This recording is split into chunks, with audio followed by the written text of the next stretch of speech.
Hey everyone, welcome back to the channel. Today we are looking at a phone that honestly holds a lot of memories. It's 2026 and I have the iPhone 12 Pro Max right here in Pacific Blue. Just a quick note before we dive in, before we get started. Everything I'm going to say today also applies to the regular iPhone 12 Pro. The main differences are really just the physical size, the battery capacity, and the telephoto camera. The regular 12 Pro has a 2x zoom, while this Max version has a 2.5x. In this video, I'm going to cover the design, the display, performance, battery life, the cameras, and how it holds up with the latest software updates and Apple Intelligence.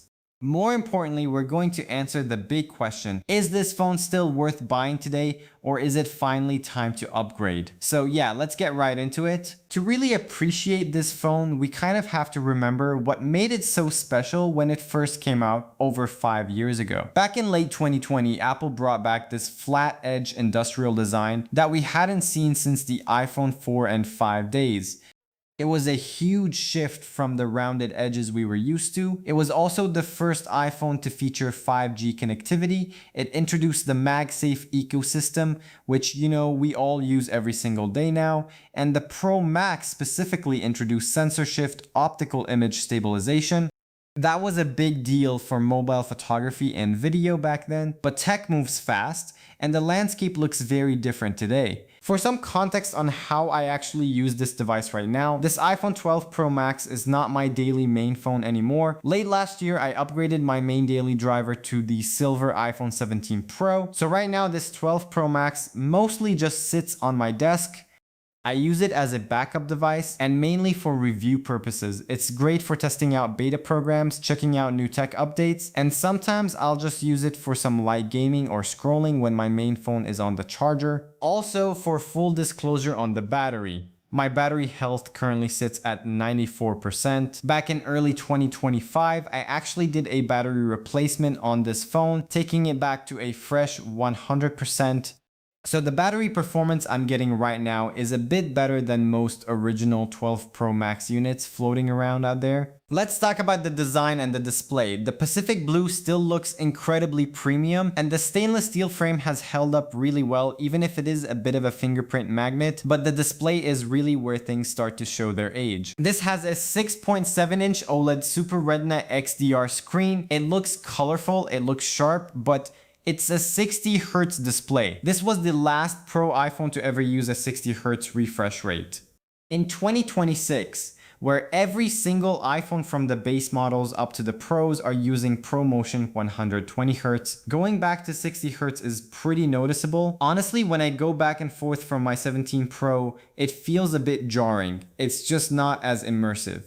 Plus, we still have the older notch here instead of the dynamic island, and the bezels around the screen are noticeably thicker than the thinner bezels we're used to today. Moving on to performance, inside we have the A14 Bionic chip and 6GB of RAM. A fun piece of trivia, this was the first iPhone to ever feature 6GB of RAM, and Apple actually stuck with that amount all the way up until the iPhone 14 Pro and the base iPhone 15. Because of that 6GB of RAM, the multitasking is still surprisingly great. I'm currently running iOS 26 on this phone, and I want to spend a minute on this because I am honestly surprised by how fluid it is. It's not as fast as the newer models, of course, but for day-to-day use, it's absolutely decent. Swiping between apps is smooth.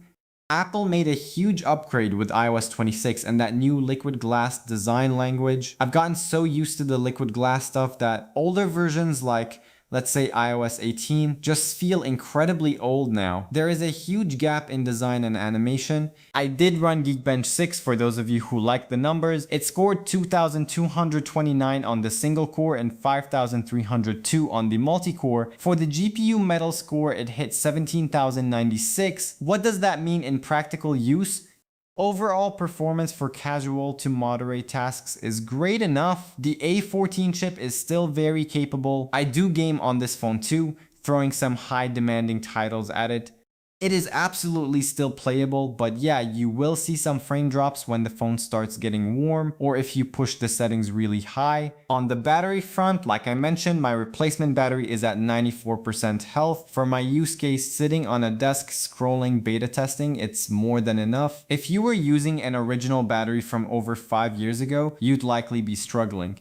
But even with a fresh battery, you definitely feel its age compared to the new battery tech and efficiency of the newer iPhones. Alright, let's talk cameras. The 12 Pro Max has a triple 12 megapixel system with that 2.5x optical telephoto. When it came out, it was fantastic. But today, the camera system is just old. The telephoto lens just isn't superior anymore. The newer iPhones with their 48 megapixel fusion cameras can naturally do a 2x optical quality zoom just by cropping the massive sensor. They don't even need a dedicated telephoto lens for just a 2x zoom anymore.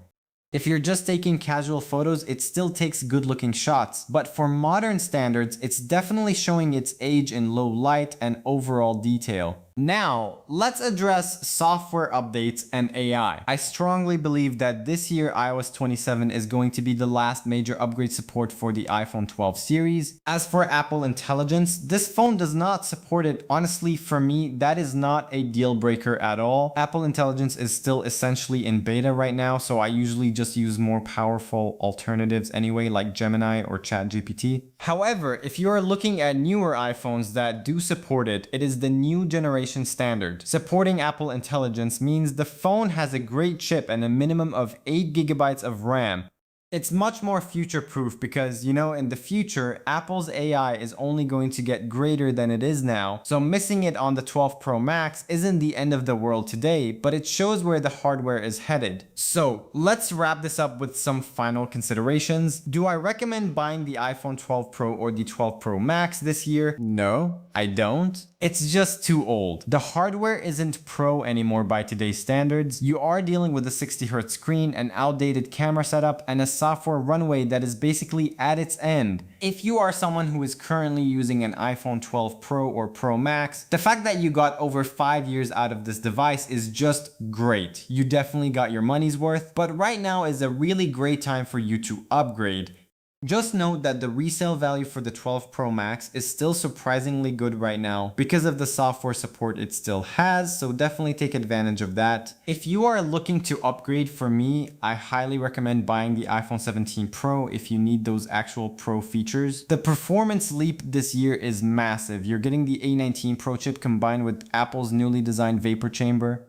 It has 12 gigabytes of RAM, which is double the RAM of the 12 Pro Max. That is insane and a first on iPhone, and it really helps for a lot of tasks without compromising on memory. You also get that new triple 48 megapixel fusion camera system with a huge optical quality 8x zoom and up to 40 times digital zoom. And thanks to the new unibody and engine layout of the 17 Pro, the battery capacity is larger. It's an absolute champion for battery life and thermals. Of course, the Pro version gets the super fast USB-C while the base 17 just uses the slow USB-C, and that new camera plateau design is really nice to see. Alright, that is going to do it for this review. I'd love to hear from you guys in the comments. Are any of you still using the 12 series or have you already upgraded? Let's talk down there. Thanks for watching and I'll see you in the next one.